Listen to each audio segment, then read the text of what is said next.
Hi, I'm Matt, Comic Guy, and this is a remake of Explain History. In this remake, it's going to go back to explain history of Batman. So here we go. Batman was a character created by Bob Kane and Bill Finger. The rest you can explain of who got the credit. Anyways, Batman first made his debut back in 1939. And he looks exactly like usual, but did you know that Batman looked different in his original design as he does now? Originally, Bob Kane had drawn with a red costume with blonde hair. It didn't last, so he decided to change. So Bill Finger came in and decided to change him as wearing a black costume with a cowl. And, of course, a cape, rather than just bat wings. Anyways, he grew so popular enough that, of course, DC decided to add Robin at Detective Comics number 38. The reason why I didn't say his origin because many you that might have read comics, and of course his origin, and of course it's already known what his origin is, because it's repeated too many times. So I call it the retired origin. Because no matter what you think, it's always going to be, oh, Martha Wayne and Thomas Wayne, Bruce's parents, was shot down by Joe Chill, and made Bruce Wayne on the vengeance to become the Batman. First he was trained, but next he was trained by the leader of the assassins to become the best that there is, or whatever origin you think of. It's practically because it's obvious, hence why I didn't want to do his first appearance of the origin. And of course, it's repeated many times, and it's getting kind of tiring. This like Spider-Man's origins. But, what you not know is that this introduced a lot more popularity for Batman. That DC decided to give him his own comic in his first issue, which introduced the villain, the Joker. Now, let me give you a little history. Before the Joker, Batman had a few villains. One of them had already lasted longer than the others. Those villains were Dr. Death, the Mad Monk, and, of course, one that lasts all others, Dr. Hugo Strange. Reason why? Because those bad guys only lasted a couple of years. Because for a fact, Dr. Hugo Strange actually returned a year later after his end in the Golden Age. You can totally check out this video series called The Golden Bat. You can totally check it out and explain why Joker wasn't really Batman's first bad guy. Anyways, this introduced the Joker and Catwoman. It would eventually be called first introduction of the Rogues Gallery. They introduced Penguin, Two-Face, and Riddler, and left on some other villains, but we'll get to them a little bit. Anyways, Batman was super popular, so were other superheroes that introduced to him.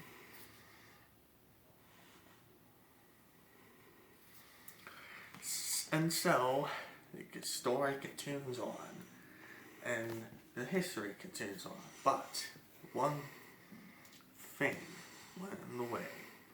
After World War II ended, people were not interested in superheroes anymore.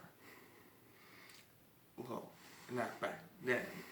Of course, after World War II ended, the only superheroes that survived were Superman, Wonder Woman, and Batman.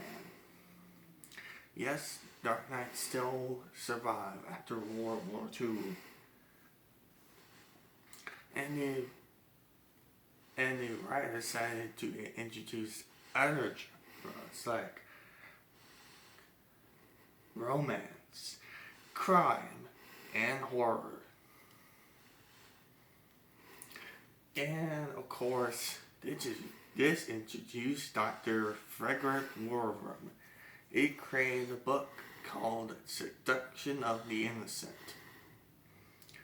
And so his book introduced a lot of things for that.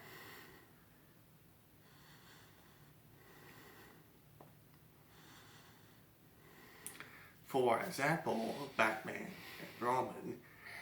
Dr. Frederick wrote in his book that he thought that Batman and Robin were like two homosexuals.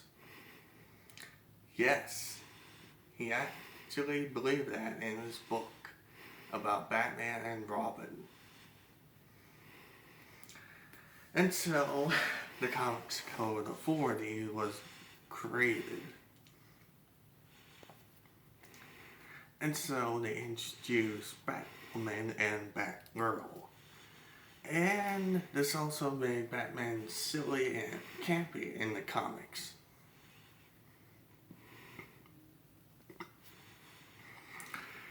And of course,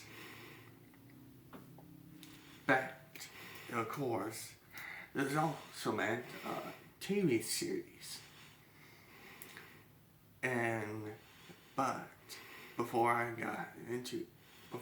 do on that, in the 1940s there were two 15-chapter serials in live action. And of course, there were two actors in them before Adam West started playing Batman. Those two actors were Willis Wilson and Robert Malfi. Anyways, back to explaining Batman. Anyways, the Can't Be TV show was a success. But since the TV show ended, they decided to drop the idea. And this bring in Dennis O'Neil and Neil Adams to the table. This introduced back to the dark and gritty Batman. And this introduced more villains like Man-Bat or Ra's al Ghul. And so the Silver Age ended and the Bronze Age started, introducing into the modern age with Crisis on Infinite Earths. And introduced Frank Miller and his graphic novel The Dark Knight Returns. This also introduces Alan Moore's The Killing Joke. And this also introduced Tim Burton and of course Michael Keaton as Batman and his movie called Batman from 1989. This also got a sequel from 1982. And this also got a McDonald's toy line. In fact, when people didn't like it much, this led to parents complaining that Batman Returns was too dark for their children. And of course, it's led to McDonald's toy lines getting pulled. And Tim Burton decided to be kind of the producer, and led to 1995's Joel Schumacher directed Batman Forever. This time Val Kilmer is playing Batman and Chris O'Donnell is Robin. This, of course, was a more light-hearted tone to the series. And, of course, Joel Schumacher was going to direct the next one. It's George Clooney as Batman, and it led to, unfortunately, 1997's Batman and Robin. It's such a failure to many people who watched the movie that it led to a long time of unmade Batman films, such as a Batman Beyond movie, or Batman Year One, or a fifth Batman movie called Batman Unchained. But since those were scrapped, it took a while for Batman to have another movie. Christopher Nolan and Christian Bale as Batman with the Dark Knight trilogy, starting in 2005 with Batman Begins. Now, Christian Bale, it's very obvious that his Batman sounds ridiculous. Here is my close impression of what Christian Bale sounds like as Batman. I'm Batman! Come on. How is not so obvious? I mean, other people did this voice, whatever they did imitations of Batman. Can you imagine, you imagine yourself seeing Batman and hearing this voice, and he's going like this voice, "Hello there, sir, how are you doing? Are you having a fine day? Good, that's good." Come on. It's like, what's wrong with your voice? This led to The Dark Knight in 2008 and Dark Knight Rises in 2012. In 2016, though, Zack Snyder directed a movie called Batman v Superman. And it was rushed, and it had too many stories. And, of course, they put Doomsday too early. And what was the line my father said? "Oh yeah." To him, Doomsday looks like a glowing chicken McNugget. Okay. That's kind of funny. I mean, the dad, who is the real, actually thinks of Doomsday in Batman v Superman as a glowing chicken McNugget. That's kind of funny. Anyways, this led to the movie kind of not succeeding as much as the box office because it was so rushed. Oh, and you're gonna hear me say Jesse Eisenberg's Lex Luthor. Don't worry, I have one thing to say. Sometimes there's a miscast, sometimes there isn't, but one of them is a miscast. Jesse Eisenberg Lex Luthor is not really like Lex Luthor.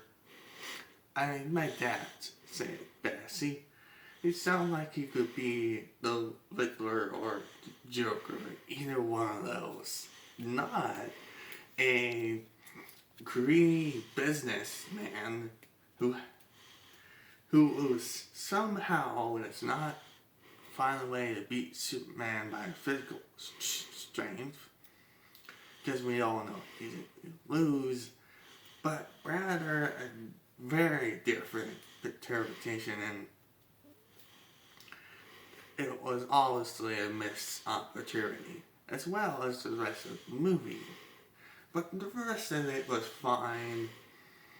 And of course, Ben Affleck's Batman also made an appearance in 2017 Justice League. Now, I would do explain the history of Justice League if I can do the other members. But, as been told, it was a failure, and this led to 2021's Zack Snyder's Director's Cut. Now, with all that being said, there had been a bunch of new fans for the Batman comics. In 2011, we got the New 52, and 2016 and still onwards, we got DC Rebirth. Yeah, Rebirth. And then now Batman's back on the big screen again, having his own movie since 10 years ago, since The Dark Knight Rises. It is called The Batman, and he will be played by Robert Pattinson, the guy who somehow my father calls Mr. Sparkle. Yeah. Anyways, that's it for now for the remake of this video, and hopefully you enjoy it. I'm the Comic Guy, and see you on more videos. Bye.